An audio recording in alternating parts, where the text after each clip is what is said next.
Democratic Party leadership did their best impression of angry toddlers last week when Nate Silver of 538 predicted that the GOP is a slight favorite to win back a majority in the Senate this fall. Weighing factors ranging from candidate quality to polls to state partisanship, Silver and his team determined that in the 36 U.S. Senate races in November, Democratic seats in West Virginia, South Dakota, Montana, and Arkansas are likely to be lost, with 4 other Senate races classified as toss-ups. Only 6 seats need to switch hands to give Republicans control. Democrats responded to Silver's passionless analysis of forecasting models by saying, I mean, remember, Nate Silver is the guy that Democrats praised as being politically clairvoyant back in 2012, when his data analysis allowed him to predict quite precisely the outcome of the presidential election. But now that the data don't predict their preferred outcome, Democrats have deposed King Silver from his wonky throne. About an hour after Silver's prediction was published, Guy Cecil, executive director of the Democratic Senate Campaign Committee, sent this tweet. The point is not that 538 isn't a smart site doing interesting things. It's simply to point out it's a forecast in March. The DSCC also sent out a memo attempting to discredit Silver and an alert to its email list warning that Silver might that 538 isn't a smart site doing interesting things. It's simply to point out it's a forecast in March. The DSCC also sent out a memo attempting to discredit Silver and an alert to its email list warning that Silver might be right if Democrats fail to mobilize. Even Senate Majority Leader Harry Reid took a shot in an interview published Friday in the Washington Post. He said, quote, "So all polls are about like Nate Silver's predictions, good sometimes, bad most of the time." Reid then made clear that baseball star Bryce Harper wasn't overrated, so there's that. Look, because this is hilarious, Silver joined Comedy Central's The Daily Show on Thursday night to express some thoughts about it. A lot of people, especially in politics, they like the math part of things when it tells them what they already believe. It's hard. You know, it's a complicated world to figure out sometimes, and I'm not saying that we have all the answers by any means at all. Objectivity. I am saying that, though. I know. Well, I am saying that you have all the answers.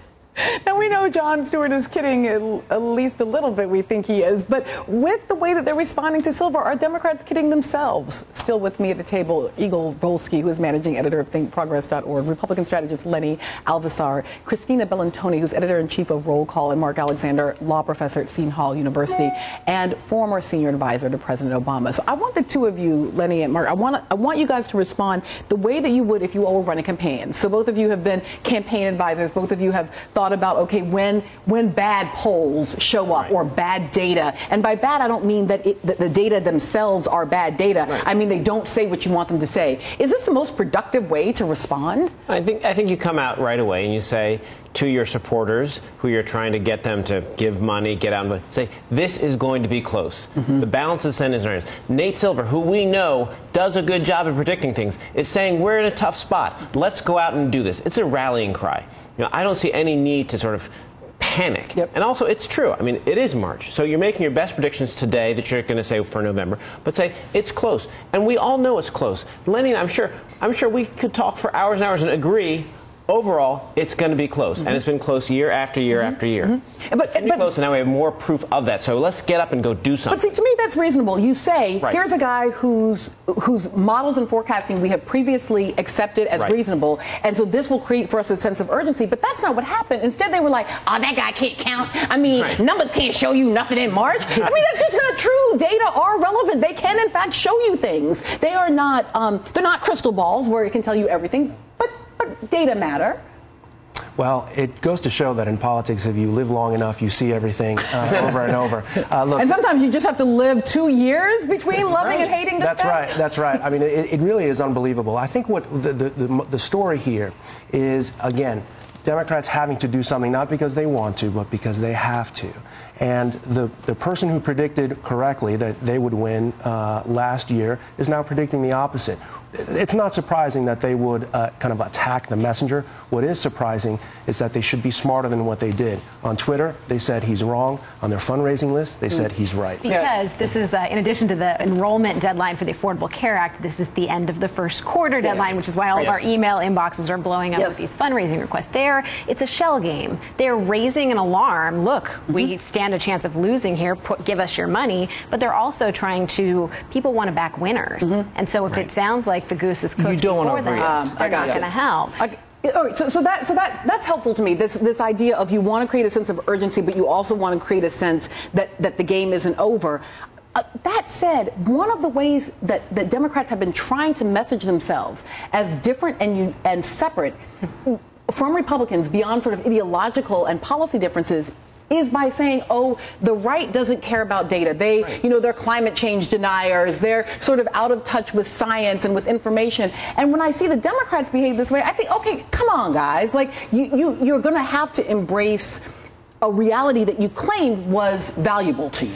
Well, yes, and I think, if you kind of read all their statements carefully, they say, look, he's right on some things, but when you look at some of the races like Tester and Hulskamp, he predicted those races wrong, and anything can happen, and yada, yada, yada. But you're right, at the same time. But I feel like, did you take Stats 101? Sure, that's what a probability is. Yeah, I mean, but I think at some point, you can't think that your chance, this is going to be a tough election for Democrats, right? Yes. Just to say.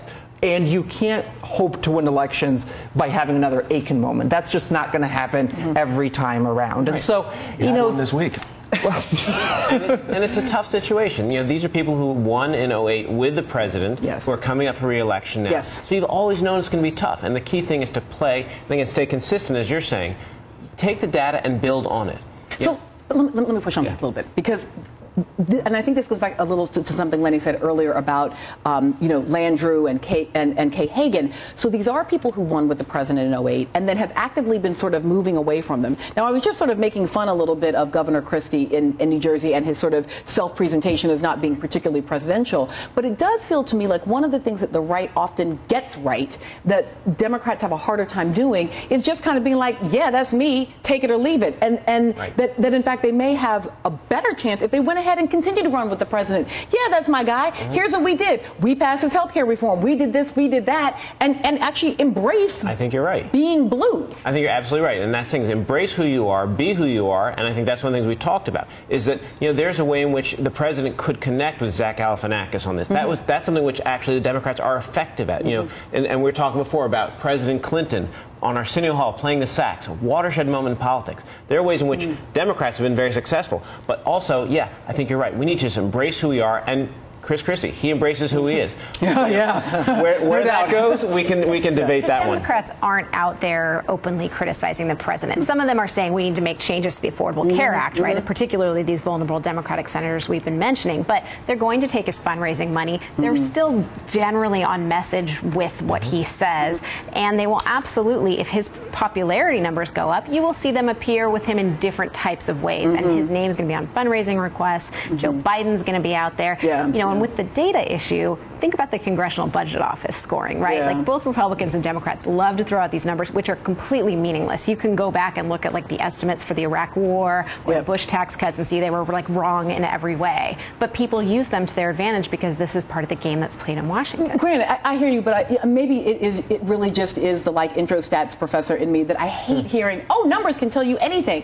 No, they can't, right? And Silver is, in fact, sort of a smart guy who is, and this is my point about it, passionless. Like, he doesn't care if the Republicans or Democrats win. He is making a suggestion about what those forecasting models show him. Coming up, the Democrats, who had a terrible, horrible, no good, very bad week. It was a bit of a political hailstorm of shame.